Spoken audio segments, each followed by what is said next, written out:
Hi everyone, welcome to another episode of Reviving Vet Med. October is a really great time to revisit our mental health and to talk more openly about mental illness. Earlier this month, Mental Illness Awareness Week was acknowledged, and we also had World Mental Health Day. As some of you already know, mental illness is a very important topic to me, and this is for personal reasons. I live with mental illness myself in the form of depression and anxiety. This is also important to me on a family level. I have a long family history of mental illness that includes suicide, depression, anxiety, bipolar disorder, and schizophrenia. I currently am going through a situation with someone very close to me who has been living through a severe mental health crisis that has required hospitalization. And this has been very upsetting and distressing for everyone involved and has reminded me so much of the importance of mental health and of reducing mental illness stigma. This important topic is especially relevant for those of us in the veterinary profession because there are studies that reveal that mental illness is more common among veterinarians compared to the general population, as is stigma amongst both veterinarians and veterinary students. So in today's episode, I'm going to be reviewing the difference between mental illness and mental health and how nurturing what is referred to as our Healthy Mind Platter is important for our mental health and well-being. So there's a lot of information to unpack here, and I'm anxious to get started. Let's go ahead and get into the episode. This is the Reviving Vet Med podcast, and I'm your host, Dr. Marie Hollowaychuk. My mission is to improve the mental health and well-being of veterinary professionals around the world.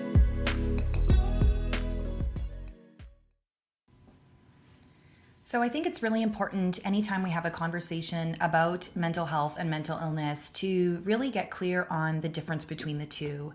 So by way of definition, mental health describes a person's psychological and emotional well-being. Remember that mental health is something that all of us have. It's something that all of us experience, and our mental health can range from very good on some days to not so good on others. Similar to our physical health, there's some days where we feel very physically well and vibrant and mobile and active, and other days where we might be experiencing illness because of a virus or because we haven't slept enough, and so on and so forth. Mental illness, on the other hand, also is referred to as having mental health disorders. And mental illness refers to a wide range of mental health conditions or disorders, really, that can affect your mood, your thinking, and your behavior. So some examples of mental illness include depression, anxiety disorders, schizophrenia, eating disorders, or substance use disorders, just to name a few. Now, we know based on recent research here in Canada that veterinarians are more likely than the general population to experience mental illnesses, including depression and anxiety. And it's important for us to recognize this and to talk about this. Mental illness is something that can be managed, like many illnesses, and we can do this with medication, psychotherapy, and other treatments, which we're not going to get into today. On the other hand, mental health is also something that can be helped by many different activities, including spending time with family and friends, spending time in nature, exercising, and meditation. Of course, these are just a few of the topics that many of you know I'm passionate about and speak about and blog about frequently. Now, I said that I would be discussing the Healthy Mind Platter in today's episode, and the Healthy Mind Platter is something that was created by Dr. David Rock and Dr. Daniel Siegel. You probably recognize Dr. Daniel Siegel's name. He's a very famous neuropsychiatrist and very prolific author. He's written many books pertaining to raising and parenting children. One of my favorite books from him is The Whole Brain Child, and it contains very useful information to help our children, when they become dysregulated, in order to promote mindfulness and manage their emotions. Now, in the context of the Healthy Mind Platter, what the two doctors did is to really organize thinking around the different activities that can nurture our mental health. So they devised this platter similar to the way of eating healthfully in terms of the healthy eating plate in order to nurture our body's brain, rather than nurturing our body's health as the healthy eating plate does. So let me explain this a little bit more. Most of us remember the food guide pyramid, where there was the pyramid of foods with cereals and grains on the bottom, fruit and veggies that were the next highest, dairy and meat the next highest level up, and then fats, oils, and sweets were at the top. And in 2011, this way of thinking in terms of our healthy eating was really largely replaced by the food guide plate, which depicts what portions we should be eating according to a plate, whereby half of the plate is fruits and veggies, a quarter of the plate is protein, and a quarter of the plate is grains. So we know that following the healthy food plate or the healthy food guide, whatever context you want to look at it, this prevents us from developing nutrient imbalances or deficiencies, and it also helps to prevent obesity and other health concerns from developing.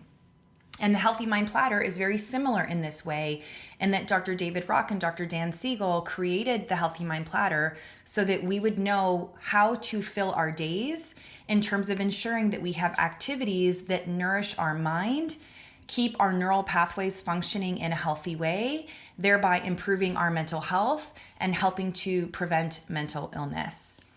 So I've written a blog about this that I will link to the show notes, but I'm going to take time during today's episode to talk you through the 7 different activities within the Healthy Mind Platter. And the first of those activities is focus time. So if you're anything like me, then you probably do on occasion struggle with your focus. You might find it difficult to complete a task fully without getting interrupted, whether it be by someone who you live with or by yourself interrupting you in terms of checking your email, pulling up social media, listening to a notification, and so on and so forth. So what focus time does in terms of an activity is it really helps to build that part of our brain that keeps ourselves focused, that allows us to complete tasks to completion.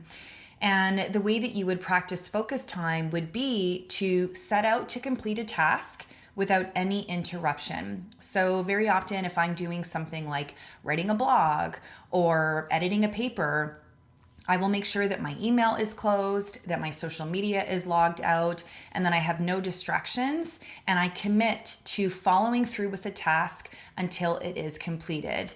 So focus time, again, this is something that is really, really important and something that I think many of us are struggling with more so with how many distractions we have now with technology. Now, the second activity that I want to share with you within the context of the Healthy Mind Platter is playtime. And playtime is time where we forget about work and any other commitments that we have, and we are social, but in a completely unstructured way. So the benefits of playtime are that it enables flexible emotional responses to unexpected events because we're not in control. Right? You can't predict who's going to win the game of Monopoly or who is going to drop the ball when you're playing toss in the backyard. These are spontaneous and novel motor and social skills that we are developing, which also then have translatable benefits for life. This is why playtime that is unstructured is so important for children, because they're learning how to interact with one another, how to maneuver themselves, not just physically, but emotionally and mentally as well. So a recommendation for how you can incorporate playtime into your daily or weekly routine is to organize a game night with friends, to get outside and throw the frisbee around with your kids. Or if you live in a climate like me, maybe you already have snow on the ground and you could have a snowball fight.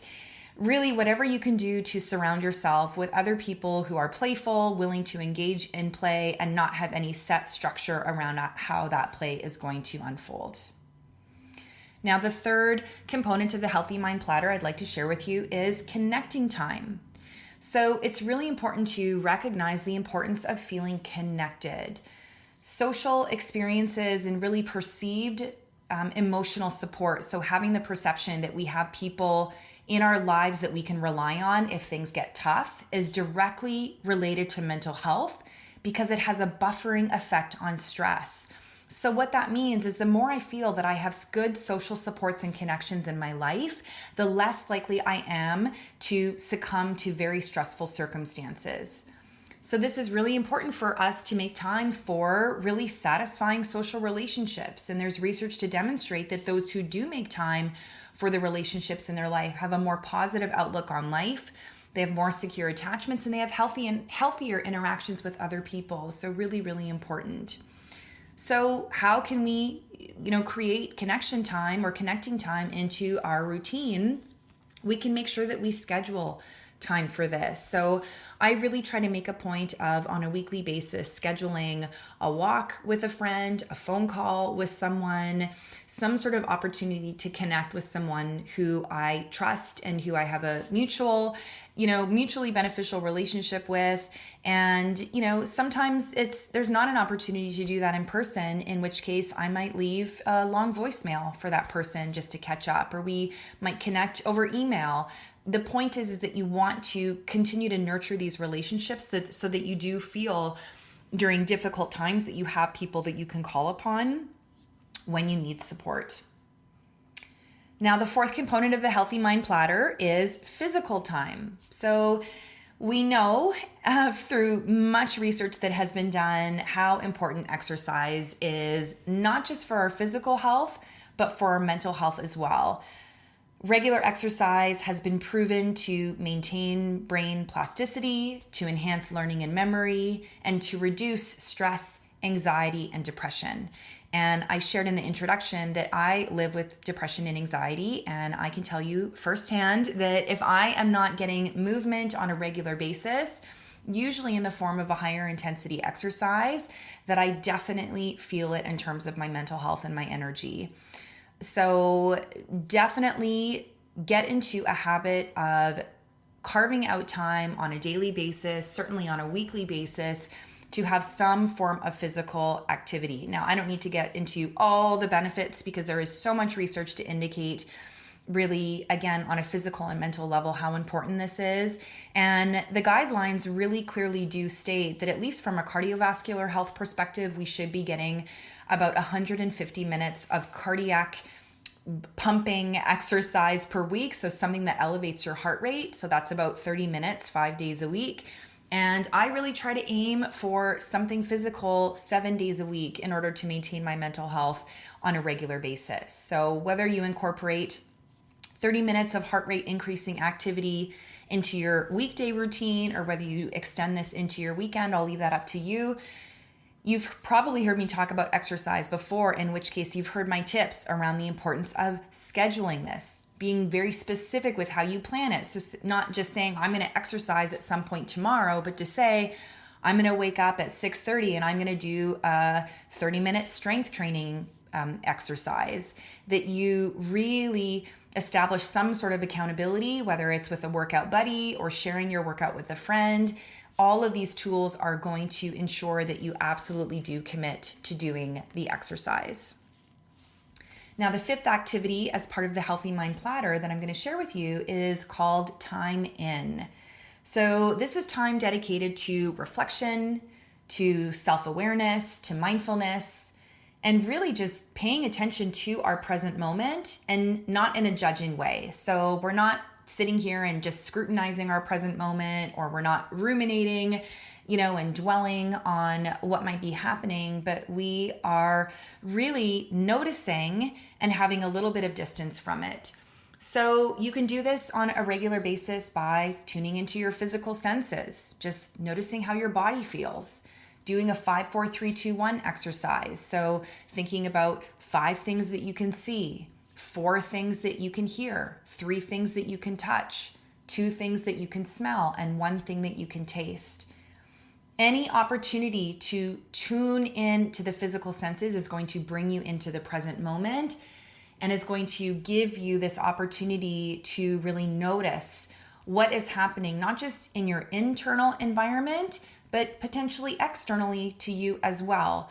So that might be, as I said, the things that you're picking up through your senses, or it could be internally, the thoughts that are coming up for you, the feelings that are arising, the sensations that you're experiencing in your body. Now, again, I can't stress enough the benefits of meditation as a form of mindfulness practice. There's many, many cognitive, emotional, and social benefits ranging from reducing blood pressure to reducing stress to enhancing mood and improving mental health.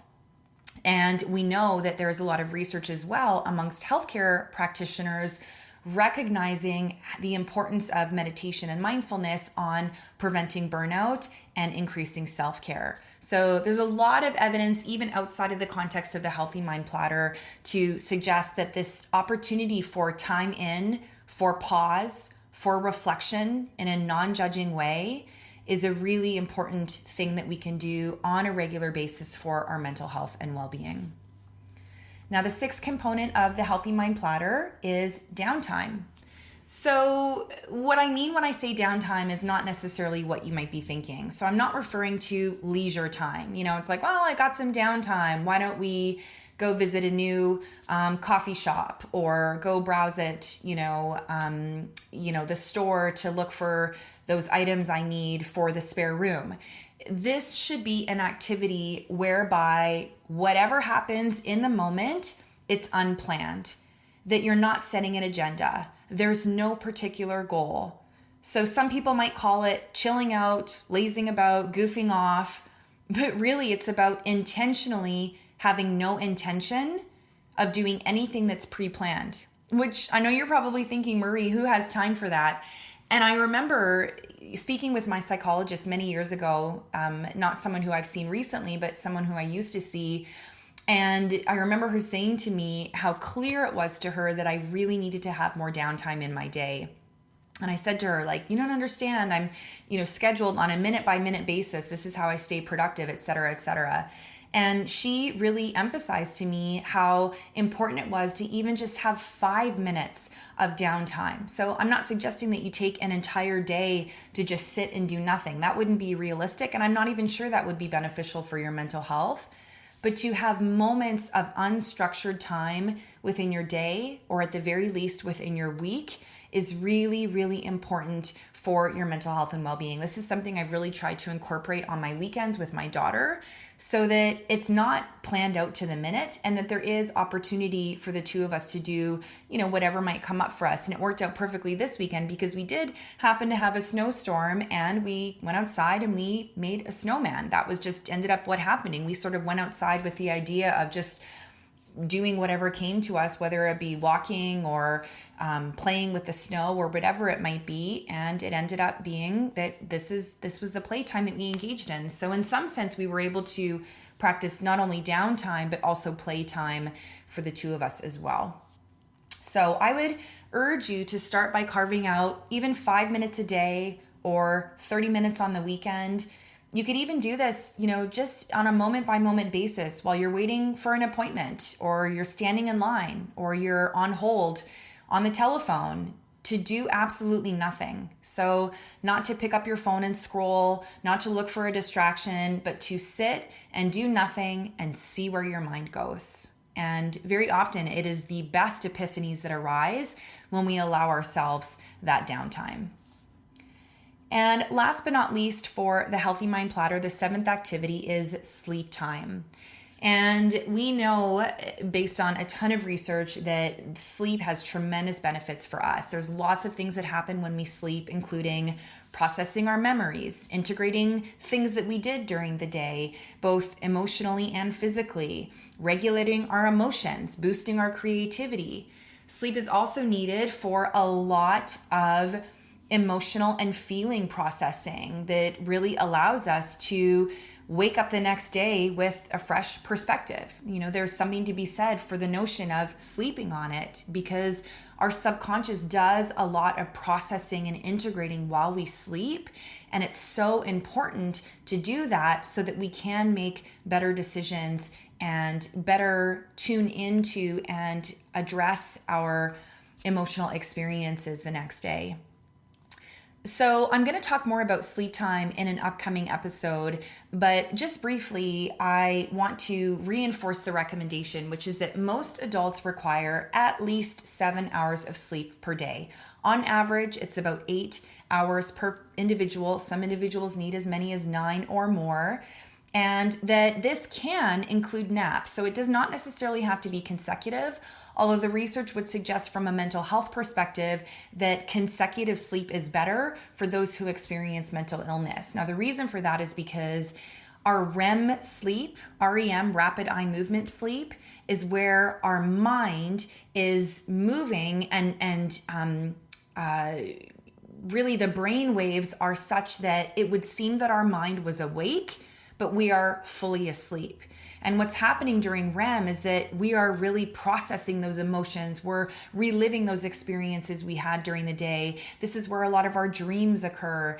And sometimes we wake up and we're like, oh my goodness, why did I dream that? Well, that was your subconscious processing something. And what we know about REM is that REM tends to happen more the longer that we are sleeping for. This is why a lot of people, they really say, gosh, I had such a great sleep last night, but I had the weirdest dreams.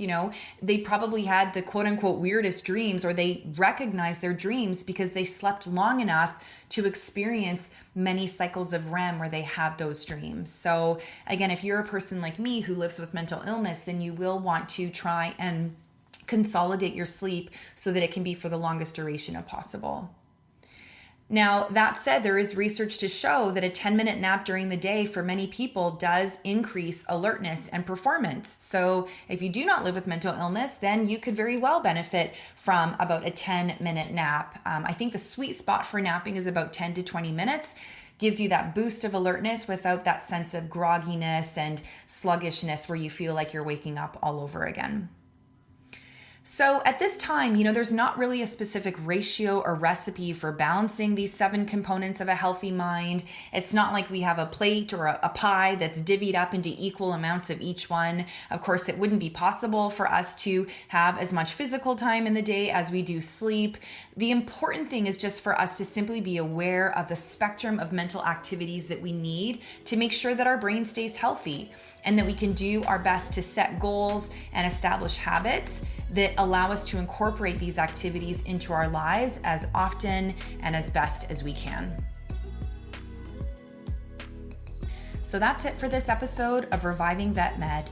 Thank you so much for listening. I really hope you found this episode helpful and that you'll look for ways to incorporate the 7 components of the Healthy Mind Platter into your routine. I know every time I review the information around the Healthy Mind Platter, I'm reminded of the importance of downtime, the importance of focus time, and all of the other activities, including play and everything else that we discussed today. If you enjoyed this episode, please take a moment to send it to a friend or a colleague. You can click on the link and fire it off in an email or in a text message. And I would also really appreciate it if you would subscribe to get the episodes when they drop. I'm really excited to share that I have started planning for my next round of online programs, which will be continuing next year. If you're interested in checking out more information or signing up for those waitlists, please visit my website, mariehollowaychuk.com. I want to thank my amazing assistant, Jamie, for producing this episode, and I want to thank you so much for listening through to the end. Until next time, take care of yourself. Bye now.